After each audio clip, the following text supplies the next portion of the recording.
Pero manyaman, makinis. Mula ulo, mukhang talampakan. Hanggang talampakan. Tara na at makipag-ututang dila kay Laika Barista! Yes, Bren, ilang buwan na nga lamang ay matatapos na ang taon, pero bago matapos ang taon, ubos na agad ang vacation leave mo. Nag-aalala ka ba? Alam mo, may paraan pa para makapagbakasyon ka. Ito na ang pagkakataon para gamitin mo na ang iyong maternity leave. O kaya naman, paternity leave? Char. Yes, friend, malapit na nga ang Pasko. Sana malapit na rin ang panahon para maibalik na ang mga perang nanakaw sa atin. Oo, looking forward, sana iisa ang ating hinihiling na maging regalo sa atin sa darating na Pasko. But anyways, hintayin na lang namin, ha? Laika Barista pa rin, yes, pa rin ang iyong kasama, kachismisan, kakwentuhan at kaututang dila rin hanggang sa mga oras mo na ito. At patuloy ka pa rin nakikinig dito sa iyong solid na paboritong kabanding, ang 101.1. Yes! FM. Dating gawi, tulad ng kahapon, no nakaraang araw, nakaraang linggo, nakaraang pagkakataon. Yes, friend, same. I-message mo na ako sa aking Facebook fan page na Laika Barista. Again, it's LYKABARISTA para sa inyong mga pabate, para sa inyong mga pa-shoutout, pasigaw, parinig. Meron ka bang gustong tirahin sa himpapawid?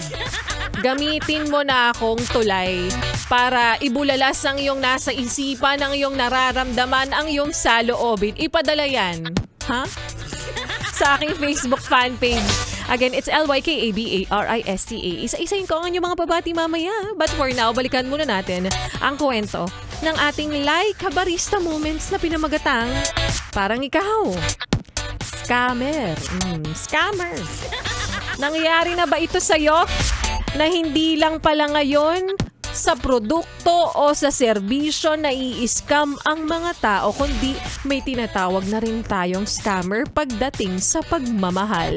Yung makikipagpalagayan ng loob sa'yo at sasabihing interesado sa'yo, at kapag dumating doon sa puntong nahulog ka na at naibigay na ang imbutido, kasi nga syempre, masarap na pasalubong yon. Saka ka naman naniniwala na at nahulog na sa kanya. Tapos bigla na lang siyang maglalaho. Kaya paalala ni Laika Barista, huwag kang basta-basta magtitiwala kung may pakiramdam ka na mukhang dehado ka.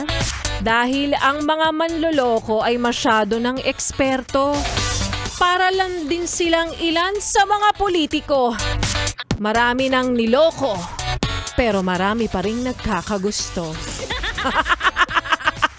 Which is true naman, di ba? Kopya. Kopyang kopya. Ayan, isa-isahin ko na yung mga yes pa rin natin manggagamit dito. Sana mga bagong pangalan naman yung mabasa ko, no? Ayan, happy listening sa mga yes friend kong nagpapabati kay Renante Amper, kay Kyle, hello DJ Laika Barista, good afternoon, nakikinig kami dito sa may Timog South Triangle po. Ano yan? Kainan ba yan? Ano yan? Masarap ba yung pagkain dyan? Ano yan? Pwede bang libre yan? Opportunista ba yan? Ayan, ilan pa sa mga yes pa rin nating nakikinig din ngayon? Si Alfred Marcelino, ayan, lagi. Siyempre, solid listener natin yan. Yes, FMMers yan eh. Yes, Preners. Yes, FMers. Domingo Olia, happy listening din.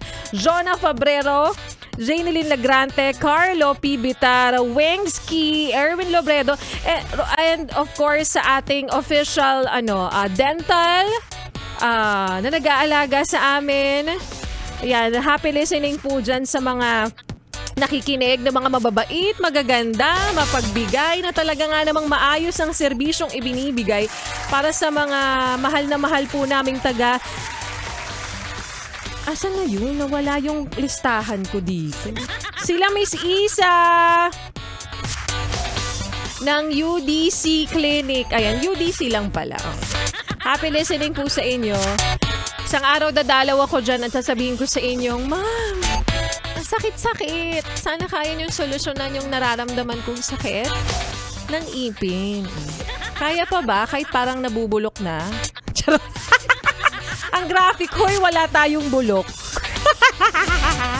Sintabi sa mga nagdidino na. Anyways, ituloy pa natin yes para ng pakikinig nyo sa mga kantahan ko. Ngayong hapon na paggabi na rin, kasama ang susunod na programa, Ganda Wanda na. At ang susunod nating kanta na para sa'yo na alam ko babiyahe ka pa lang pero gusto na kitang patulugin. Sa susunod nating tugtugin, kaya naman here's Sugar Free para sa kanilang kantang Tulog Na dito sa 101.1. Yes, FM.